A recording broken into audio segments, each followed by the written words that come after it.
des armes légères et de petit calibre. L'Afrique lançait ce lundi le mois d'amnistie, une initiative globale contre ces armes qui menacent la paix et la sécurité sur le continent. La cérémonie de lancement du projet était présidée par le ministre des Relations extérieures. Notre reporter Séverin Alégambélé raconte ici cette levée de bouclier contre les violences armées sur le continent. La nature du problème de la circulation illicite des armes légères et petit calibre explique la mobilisation du corps diplomatique et de toutes les administrations concernées par la sécurité à la cérémonie de lancement officiel au niveau du Cameroun du projet Septembre 2020, projet dit Mois d'amnistie en Afrique. Une initiative de l'Union africaine qui vise à réduire la violence armée sur le continent en renforçant les outils de diplomatie préventive. La profondeur de ce projet a été relevée dans la prise de parole du ministre des Relations extérieures devant ses collègues du gouvernement et bien d'autres invités. Il est question de faire taire les armes en Afrique et jeter les bases d'un développement durable. Notre pays a adopté une loi en 2016 et cette loi est venue nous rappeler l'engagement résolu du Cameroun à renforcer son architecture sécuritaire. Le projet Septembre 2020 au Cameroun prévoit plusieurs activités à Yaoundé et dans plusieurs régions du pays durant la période d'octobre à décembre de cette année. Ces activités comprennent des ateliers de sensibilisation des chefs traditionnels et des forgerons sur la loi de 2016 portant un régime général des armes et munitions au Cameroun.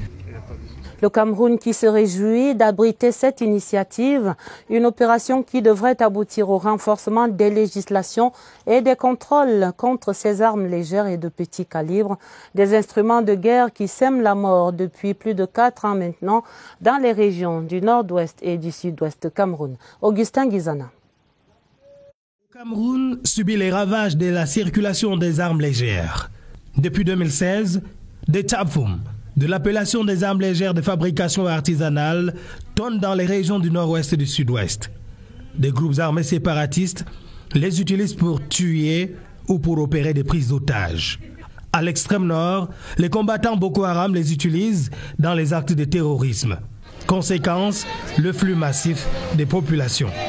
Des morts par dizaines de centaines. Ça me fait pleurer. On voit que les choses changent. Le gouvernement fait quelque chose. L'urgence d'une lutte énergique est signalée. La fermeture des armureries dans les régions du nord-ouest et du sud-ouest par le ministre de l'administration territoriale ou encore le démantèlement du site de fabrication des armes par les forces de défense et de sécurité comme en Konsamba ne suffisent pas. La victoire sur le terrorisme va passer par la synergie des forces entre les éléments de force, de défense et de sécurité et la population. Si dans certaines régions du Cameroun, l'usage des armes de petit calibre est une tradition, l'usage de ces fusils aujourd'hui prend une proportion inquiétante. Le circuit mérite d'être fermé. Et dans ce chapitre de la sécurisation des régions du nord-ouest et du sud-ouest, signale ce communiqué du ministre délégué à la présidence de la République chargé de la Défense qui indique que dans la journée du vendredi 16 octobre vers 16h30, un incendie s'est déclenché dans le bâtiment qui abrite le poste de commandement du groupement de gendarmerie territoriale de Bamenda au lieu dit Upstation. La prompte intervention des sapeurs-pompiers, appuyée par les éléments de la gendarmerie nationale, a permis de circonscrire les flammes et le feu vers 19h.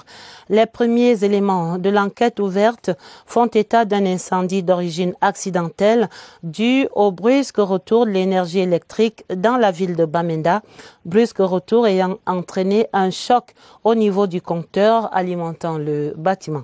Les éléments de l'enquête actuellement disponibles laissent clairement établir que cet incendie n'avait aucun rapport avec la situation sécuritaire qui prévaut dans la ville de Bamenda, cette situation qui est au demeurant en nette amélioration depuis le lancement de l'opération Bamenda Clean. Le ministre délégué à la présidence chargé de la Défense renouvelle les encouragements du chef de l'État, chef des forces armées, à l'ensemble des forces de défense et de sécurité et rassure la population de la poursuite quasi normale de l'activité et de la formation de gendarmerie concernée, sa capacité opérationnelle n'ayant véritablement pas été entamée. C'est signé par le capitaine de frégate Atonfangemo Cyril à ce cabinet du ministre de la Défense ici à Yaoundé. Autre chose à présent dans le journal, nous parlons de la rentrée universitaire 2020 qui entrait dans le vif du sujet ce lundi avec le début effectif des cours. Occasion pour la rédaction d'ouvrir le dossier sur la professionnalisation des formations universitaires. Et question ce soir à Barbara Padjama, que recouvre exactement ce concept de professionnalisation dont on parle au Cameroun depuis 2013 à travers universités publiques et privées? Sa réponse. 2013, la politique de formation fait la part belle à la professionnalisation. Les filières se sont éclatées et les enseignements spécialisés. Tenez par exemple en licence pro. La logistique et transport a fait son entrée. L'entrepreneuriat et développement des PME aussi. Dans les cycles Master 1 et 2, la spécialisation est plus affinée et offre toute une plaquette de débouchés. L'étudiant peut envisager de devenir banquier ou ingénieur en système d'information et numérique. Ou même alors faire dans l'économie de l'environnement ou développement rural et agriculture. La liste est densifiée. Nous avons des spécialistes en handicapologie qui s'intéressent effectivement à tous les cas de handicap et qui forment des gens qui peuvent prendre directement en charge les personnes qui vivent avec un handicap. Les universités sont dans une dynamique triptyque, métiers, compétences, formation. En plus des stages d'incubation, elles ont ouvert des partenariats avec les chefs d'entreprise pour diriger les cycles, licences et master pro, d'après une source de l'université de Yaoundé 2. C'est officiel, l'enseignement supérieur a bien négocié le tournant du parcours professionnel. Transformer les bases théoriques que nous avons, que nous donnons aux apprenants, en bases pratiques directement utilisable par la société. Aujourd'hui, l'offre académique apporte des réponses concrètes aux exigences professionnelles. De nouvelles filières qui naissent ainsi chaque année dans divers domaines, l'entrepreneuriat, l'agriculture, le tourisme ou encore la banque. Allons donc voir deux cas pratiques, deux jeunes dames, Carmen et Karine, toutes deux engagées dans la haute couture d'un côté et pour l'autre dans les métiers de l'hôtellerie. Leur parcours est raconté ici par Elvire Angéline Ebalé. Tracer les lignes de sa carrière et tailler les imperfections.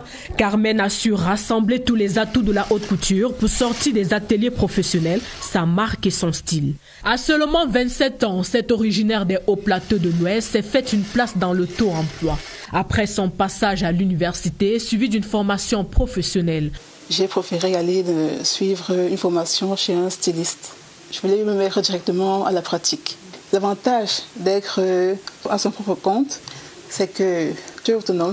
Un amour qui façonne en elle le rêve de la réussite. J'ai encore du chemin à faire et j'essaie un peu de prendre exemple certains créateurs. J'aimerais faire connaître aussi ma marque à l'international. Du professionnalisme à l'auto-emploi, une option favorable à Carmen. Une génération ambitieuse aux couloirs différents. Karine a su s'insérer dans l'hôtellerie-restauration. Cette ancienne étudiante a opté pour une formation professionnelle. Son diplôme, la clé de son insertion sociale. C'était un travail que j'ai aimé depuis 4 ans. J'ai continué à faire le jus de fruits ici. Je sais les clients, je vais le matin, il y a des fois que je aide à me faire le ménage et il y a des fois aussi que j'aide à la cuisine. D'une fille du Nord-Ouest, son amour pour son métier l'aide à transformer ses obstacles en opportunités. Pour ces deux jeunes dames, le pari est presque gagné grâce à leur professionnalisation. L'espoir est celui d'une notoriété qui viendra au fil du temps. Et on le voit, plus qu'un concept creux, cette professionnalisation des formations universitaires est désormais une réalité au Cameroun. Et pour mieux répondre aux besoins du marché de l'emploi, les institutions académiques font appel de plus en plus aux entreprises ou encore à la diaspora. C'est le cas par exemple à la faculté des sciences économiques et de gestion à l'université de Yaoundé 2 à Soa. Franck Evina est allé voir cela de près. Regardez. Faculté des sciences économiques et de gestion de l'Université de Yaoundé 2, des milliers d'étudiants, une multitude de filières professionnalisantes. On offre des formations dans le domaine de la banque, dans le domaine, n'est-ce pas, de la comptabilité, dans le domaine, n'est-ce pas, de la gestion des villes avec la décentralisation qui crée des besoins en termes de formation, en termes de spécificité. Dans une approche participative, des entreprises et organisations patronales donnent de la cote aux produits de cette faculté. Le JICAM qui a manifesté son intérêt, nous avons des entreprises publiques aussi, l'agence de promotion de la PME, etc. C'est vraiment, on a été agréablement surpris de constater cette adhésion. On va certainement aboutir à la signature des conventions. Une approche personnalisée est aussi en vue avec les formations à la carte. Depuis l'étranger, des éminences grises renforcent cette dynamique académique. Nous avons par exemple le professeur Bomba qui est à l'université de Rennes, nous avons le professeur Ngimke, nous avons Eric Bael qui est le premier Camerounais à ma connaissance à publier un article dans la revue American Economy Review. Tous ces jeunes-là viennent avec un enthousiasme extraordinaire. L'implémentation du numérique éducatif stabilise la connexion entre cette diaspora intellectuelle et le paysage académique national. Une institution où cette professionnalisation va de soi pratiquement, c'est bien l'Institut africain d'informatique, l'IAI, qui mettait quelques 337 jeunes ingénieurs sur le marché de l'emploi ce lundi, après réception de leur diplôme. Une cérémonie couplée à la rentrée solennelle présidée par le coordonnateur régional de l'institution. Retrouvons au campus de Nkolanga notre reporter Irène Ndjanafouda. Les étudiants frais et mollus de l'IAI Cameroun exultent de joie. Le diplôme est dans la poche. Avec juste le cursus que l'IAI m'offre, ça me permet de travailler dans des structures importantes. On peut déjà commencer des petits boulots qui peuvent nous aider à acquérir davantage de l'expérience professionnelle. J'explore plusieurs avenues. Entrepreneuriat, création de solutions innovantes. Ces produits finis qui arrivent au bout de leur peine, après 3 ans de dur labeur, ont désormais le profil de l'emploi. Les lauréats sont suffisamment armés pour pouvoir affronter l'avenir. L'objectif de IAI, c'est de former les étudiants qui peuvent se mettre à leur compte. Des finissants qui passent le témoin à d'autres apprenants en ce début d'année académique hors du commun. Nous allons essayer de faire en sorte que les cours se déroulent de façon optimale avec une méthode hybride, mi-présentielle, mi-distancielle. Des temps forts suivis en ligne par près de 20 000 internautes. De l'or pour financer l'année scolaire, c'est l'équation de certains élèves dans la localité de Bétaré-Oya, région de l'Est. À l'entame de cette 3e semaine des classes, ils s'activent encore dans les mines d'or dans l'espoir de trouver les moyens nécessaires à leur année scolaire. Carolina Mombozanga, dans le Lomé Djerem, raconte cette expérience.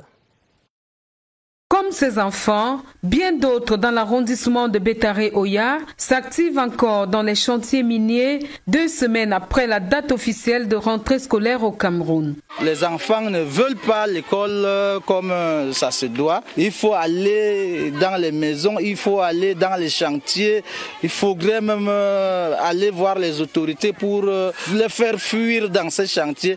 C'est tout un problème.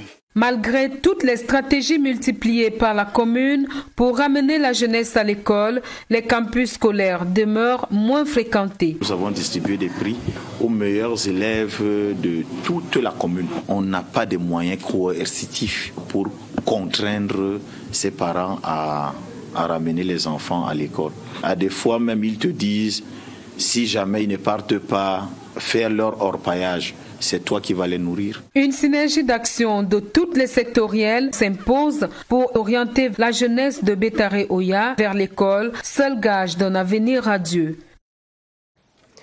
Dans notre rubrique, ce qui fait débat en ce début de semaine au Cameroun, On reparle de l'incivisme fiscal et du rapport sur le manque à gagner évalué à quelques 12 milliards de francs CFA dans les caisses de l'État en ce dernier semestre. Des recettes non fiscales jamais recouvrées selon un rapport de la Direction générale du budget du ministère des Finances se pose alors avec une acuité nouvelle la question de la sécurisation des recettes fiscales, mais surtout l'équation pour ramener les contribuables camerounais à s'acquitter honnêtement de leurs impôts et taxes. L'enquête sur ce qui fait débat, Cyril Kingembepe. Le taux d'imposition au Cameroun tourne autour de 15%, loin des 21% recommandés par la CEMAC. Une moyenne basse, pourtant plombée par l'informel. Ce taux d'imposition dépend déjà du niveau de développement de chaque pays. Dans notre contexte, beaucoup d'entreprises sont cachées. L'État est obligé de se redéployer.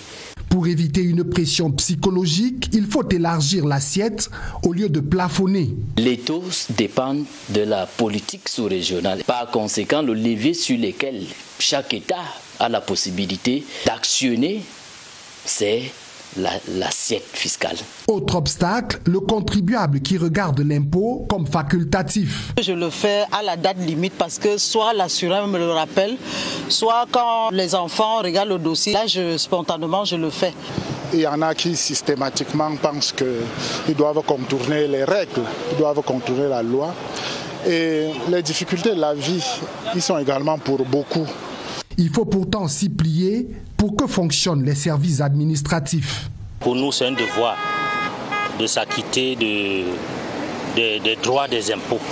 La bonne communication sur l'impôt et ses avantages, voilà qui pourrait briser la glace. Des effluves de chocolat dans ce 20h30 avec la présence de 2 chocolatiers français dans la capitale camerounaise. Le vice-président de la Confédération des chocolatiers et confiseurs de France et son compatriote du club des chocolatiers engagés étaient reçus ce lundi par les 2 ministres du Commerce et de l'Agriculture. Le vice-président de la Confédération des chocolatiers, Daniel Mercier, c'est son nom. Il dit ici sa vision de la filière cacao-café au Cameroun. C'est dans un entretien avec Luc Bienvenu au Nana. On a perçu le potentiel et surtout à travers la volonté du gouvernement qui avait un vrai programme de développement sur ce cacao d'excellence. On a besoin de cacao de qualité. Ils sont capables de le produire. Nous montons quelque chose en commun. Il y a une demande de la part des consommateurs. Où est-ce que c'est produit? Par qui c'est produit? Comment c'est produit? Est-ce que la filière est clean? Nous, on veut que ce soit vraiment le label concernant la qualité du cacao et le prix payé aux planteurs. Nous, on ne parle pas de juste prix. On a ras-le-bol du juste prix. En politique, le sablier qui s'égrène pour les élections des conseillers régionaux, c'est le 6 décembre, vous le savez maintenant. Les partis politiques dont les listes ont été retenues ont jusqu'à demain, mardi 20 octobre, pour déposer à la Direction générale des élections la couleur et le sigle retenu pour l'impression de leur bulletin de vote et autres bulletins de campagne. Les chefs traditionnels, quant à eux, déposent déjà les couleurs de leur bulletin de campagne auprès des agences et les CAM à travers le Cameroun. Notre reporter Agnès Solange Abessolo fait ici le point de la situation de ces bulletins dans l'Umfundi. Toutes les listes présentées dans le département du Mfundi ont été retenues à l'issue du contentieux électoral. Sa Majesté Abanda Pi, chef traditionnel du 2e degré à Moyo, dans l'arrondissement de Yaoundé 4e, conduit une liste de candidats acceptés. Il s'agit donc fondamentalement de préserver une certaine éthique. Et l'éthique permet à l'homme de s'élever. En effet, les chefs traditionnels qui constituent le 2e collège électoral du scrutin déposent leur choix de couleur uniquement auprès des agences départementales et les CAM. On continue le toilettage des listes électorales. Les bureaux de vote ont déjà été choisis. Donc il s'agira pour l'Umfundi d'avoir 2 sites, un pour les chefs traditionnels et un pour les conseillers municipaux. Les partis politiques également ont jusqu'à ce mardi 20 octobre pour déposer les sigles et les couleurs choisies pour leurs bulletins de campagne et de vote au siège des LECAM cette fois. Les autres articulations concernant la période avant campagne seront détaillées ce même mardi au cours de la 4e session de plein droit du Conseil électoral.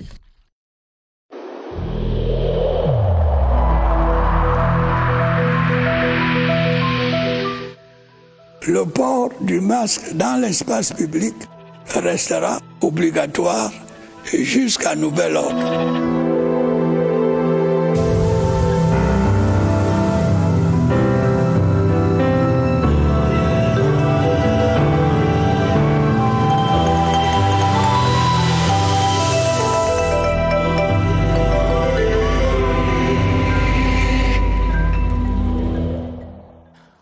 En santé, l'OCEAC, l'Organisation de coordination pour la lutte contre les endémies en Afrique centrale, entend améliorer la prise en charge des maladies tropicales négligées comme cette maladie de dengue ou encore le chikungunya. Des préoccupations qui étaient examinées ce lundi au cours d'une réunion au siège de l'OCEAC ici à Yaoundé. Une réunion présidée par le secrétaire général de cette institution et on voit ici les images de cette concertation. La suite du journal, nous restons en santé et nous allons directement faire le point et l'état des lieux du coronavirus à travers le Cameroun. La transmission est combattue également dans les milieux sportifs. En football, par exemple, la FIFA a rendu public les termes des matchs et les conditions pour les matchs internationaux.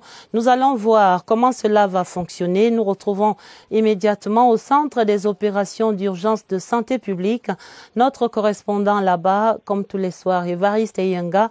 Bonsoir, vous êtes avec votre invité, le docteur William Gachou, et vous avez la parole pour ces explications, messieurs.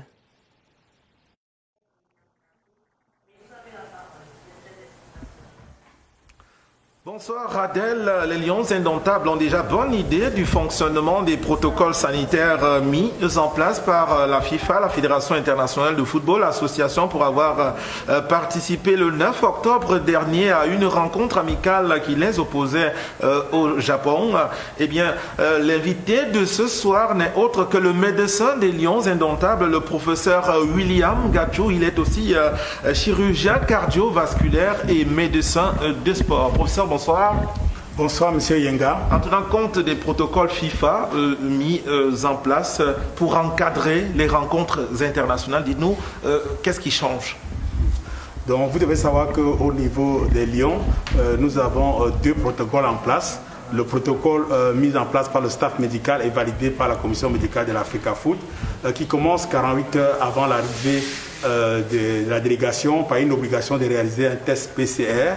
Et rien que les gens qui sont négatifs sont autorisés à participer au stage. Et une fois sur le stage, nous avons mis en place un suivi étroit de toute la délégation avec un questionnaire quotidien, un examen clinique quotidien, notamment prise de température. Et toute personne a l'obligation de signaler un symptôme suspect. Enfin, bien sûr, les mesures barrières, le lavage régulier des mains et aussi la limitation des contacts avec l'extérieur est préconisée. Au niveau de la FIFA, par contre, 2 ou 3 jours avant le match, il y a un test qui est organisé par la FIFA. Et tous les joueurs qui sont positifs sont mis sur le côté ainsi que leurs contacts. Ne peuvent participer au match que les joueurs qui ont eu un test 2 jours avant le match négatif. Je m'arrête un peu sur les contacts. Le football, justement, est un sport de contact, contact très espoir. Il y a aussi la circulation des postillons. Il y a les sécrétions nasales et buccales qui peuvent être projetées sur la pelouse. Comment on fait pour protéger les joueurs à ce niveau ? Il est clair que le risque zéro n'existe pas dans ce genre de situation. Mais la communauté scientifique reconnaît également que quand l'activité sportive se pratique par des joueurs qui ont eu 48 heures avant la compétition un test négatif et qui respectent toutes les mesures préconisées, le risque est quasi nul. Et au niveau de la réglementation du match, par exemple, un joueur qui crache, échanger les bouteilles, les embrassades intempestives peuvent valoir un carton jaune. Merci à vous, professeur William Gachou, d'être passé. Votre contribution est hautement bénéfique dans ce contexte de reprise progressive des activités physiques et sportives au Cameroun. Le professeur William Gachou sera avec nous demain. On parlera cette fois-là de la prise en charge des joueurs de football testés positifs. Rendez-vous pris. Merci, messieurs, merci Évariste. Et nous allons directement dans la région de l'extrême nord où Aïssa Doumara, le prix Simone Veil France 2019, a marqué la journée de la femme rurale dans le Logon-Birni par un don de denrées alimentaires, d'intrants agricoles et de foyers améliorés, dont aux femmes rurales de cette localité. Une cérémonie sous le signe de l'autonomisation des femmes. Étienne Pascal Azeg. Cet appui constitué d'intrants agricoles et des denrées alimentaires concourt à l'autonomisation des femmes de Logon-Birni. Ces foyers améliorés, par exemple, vont faciliter leur mode de cuisson. Il faut charger la terre à l'intérieur. Et quand cette terre-là chauffe, ça conserve l'énergie. Et même sans bois, vous pouvez voir le repas continuer à cuire normalement. Le don de l'association que dirige Dame Aïssa Doumara contribue également dans la lutte contre les violences faites à cette couche vulnérable du département du Logon-Echari. Vous voyez 100 femmes formées et appuyées par des matériels qui peuvent leur permettre de lancer leurs activités commerciales. C'est une appréciation à sa juste valeur. Une centaine de bénéficiaires ont reçu des kits économiques d'une valeur de 4 millions de francs CFA à la mairie de Logon-Birni. La CRTV primée Go Africa Initiative Cameroun salue l'excellence managériale et professionnelle de notre office, l'ONG qui remettait ce lundi 2 distinctions au directeur général Charles Ndongo et à ses collaborateurs. C'était ici, au centre de production de la CRTV en Baladeux. Évariste Eyenga dévoile ses lauriers pour vous. Double récompense, un tableau puis un trophée. Le trophée est individuel. Il distingue la personnalité Charles Ndongo pour son idéal managérial, dont la qualité est reflétée sur les antennes. Il est l'une des icônes du Cameroun. Il était parmi les 10 nominés pour le prix Cameroun Heroes of Value. Le tableau, lui, est un couronnement des efforts collectifs des collaborateurs du directeur général. Selon Go Africa Initiative Cameroun, Charles Ndongo est entouré de personnel compétent qui implémente sa vision. Résultat, CRTV Poste National a décroché le meilleur prix 2019 de l'impact médiatique grâce à ses émissions sur la culture et l'éducation. Je voudrais remercier tout le personnel de la CRTV, tous ceux qui travaillent à préserver l'image de notre pays. Cela est très important. Go Africa Initiative Cameroun est admiratif de la mise sur pied de nouvelles chaînes de télévision, de la promotion de la diversité et du mérite du personnel. La cérémonie de ce lundi est un aperçu de celle solennelle prévue le 23 janvier 2021. Et les sports dans le 20h30, d'abord les réalisations des Lions indomptables à travers les championnats européens, un week-end plutôt prolixe. Évariste Eyenga une fois encore. C'est en beauté qu'il signe son retour en Bundesliga sous les couleurs bavaroises. Pour sa première, Eric Maxime Choupo-Moting a posé son empreinte en inscrivant 2 buts face à Düren en match de 32e de finale de la Coupe d'Allemagne. Le capitaine des Lions indomptables ouvre le score pour Bayern à la 24e minute à la conclusion d'une contre-attaque. À l'entrée du dernier quart d'heure, l'attaquant enveloppe une balle fuyante qui scelle son doublé et la victoire 3-0 du Bayern de Munich. En l'absence de la VAR, Choupo n'aura pas son 3e but sur cette louchette sauvée derrière la ligne de but. Le Camerounais est aussi à l'origine du pénalty transformé par Thomas Müller, son coéquipier. Choupo est sacré homme du match.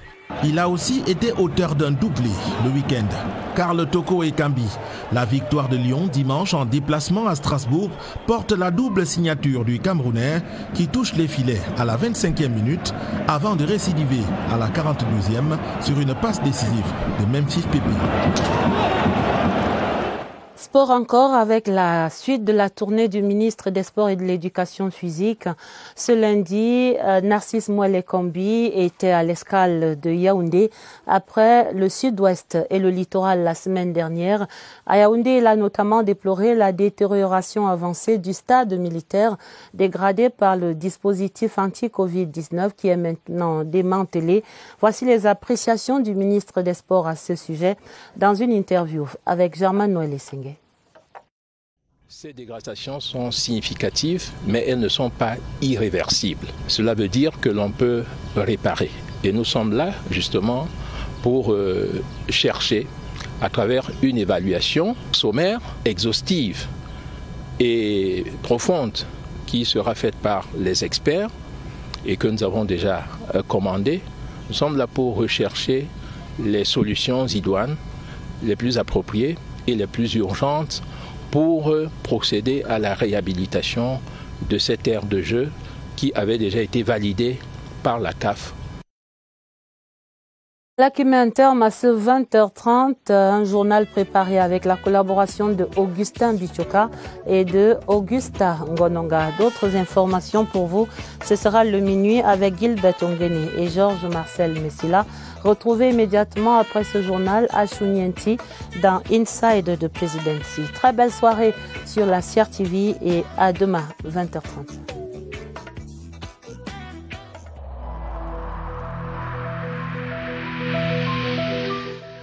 Évitons de stigmatiser ceux qui sont atteints par la maladie.